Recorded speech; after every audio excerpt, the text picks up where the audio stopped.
এটি হচ্ছে ভিক্টোরিয় মানুয়েল দুইয়ের জাতীয় স্মৃতিস্তম্ভ।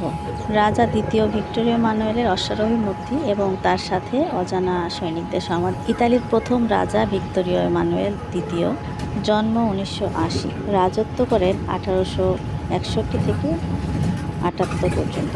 এর বিশাল স্মৃতিস্তম্ভটি একজন তরুণ স্থপতি জিউসেপ্পে সার্কোনি 1854 থেকে 1905 সাল এই সময়ের মধ্যে ডিজাইন করা হয়েছিল। 1885 সালে কাজ শুরু হয়েছিল এবং যদিও এটি 1911 সালে উদ্বোধন করা হয়েছিল, ইতালি রাজ্যের প্রতিষ্ঠার 50তম বার্ষিকীতে।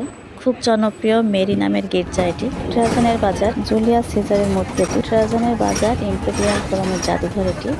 পৃথিবীর সপ্তম আশ্চর্যের একটি হচ্ছে কলোসেও। কলোসেও একেবারে শুরু থেকেই রোমের প্রতীক। কলোসেওর আসল নাম হচ্ছে ফ্ল্যাভিয়ান অ্যাম্ফিথিয়েটার, কারণ এটি ফ্ল্যাভিয়ান পরিবারের দুই সম্রাট, পিতা এবং পুত্র দ্বারা নির্মিত হয়েছিল। এর নির্মাণ কাজ প্রায় 70 খ্রিস্টাব্দে ভেসপাসিয়ানাসের অধীনে শুরু হয়েছিল এবং 80 খ্রিস্টাব্দে টাইটাসের রাজত্বকালে শেষ হয়েছিল। যে উপত্যকাটিতে এটি নির্মাণ হয়েছিল তা কেবল রোমের কেন্দ্রস্থলে ছিল না, বরং আমরা যেমনটি দেখছি অত্যন্ত প্রতীকীয় ছিল। এটি কলোসিওর বাইরের অংশ।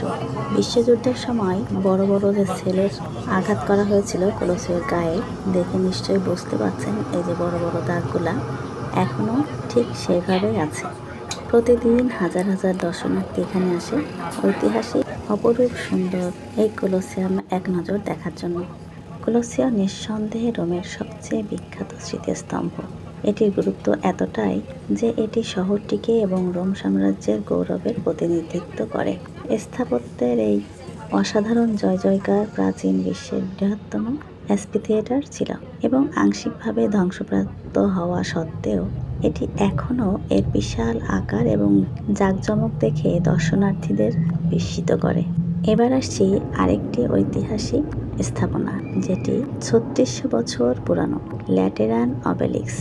এটি বিশ্বের বৃহত্তম মিশরীয় অবেলিস্ক এবং রোমের প্রাচীনতম স্থায়ী কাঠামো। এই স্থানটির নাম হচ্ছে সান জোভানি। রোমের বিখ্যাত 7টি বড় গির্জার মধ্যে এটি একটি। অপরূপ সুন্দর এই স্থাপনাটি দেখার জন্য প্রতিদিন হাজার হাজার দর্শনার্থী এখানে আসে।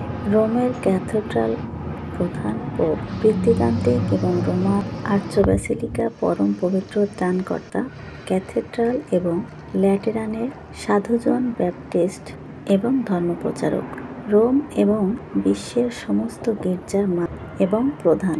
রাতে ব্যাসিলিকার অলঙ্কৃত সম্মুখভাগ, ছাদে কলাম, প্রধান দরজা এবং 12 জন প্রেরিতের মূর্তি, যার নিচে একটি ল্যাটিন শিলালিপি রয়েছে আর্চ ব্যাসিলিকার সম্মুখভাগে। অসংখ্য ধন্যবাদ সাথে থাকার জন্য। আশা করি আজকের ভিডিওটি আপনাদের সবার খুব ভালো লেগেছে। ঐতিহাসিক রোমের ঐতিহাসিক কিছু স্থাপনা আপনাদের সাথে নিয়ে ঘুরে দেখলাম, সত্যি আমারও খুব ভালো লেগেছে। তো আজকের মতো বিদায় নিচ্ছি। সবার জন্য রইল অনেক অনেক শুভকামনা। আল্লাহ হাফেজ।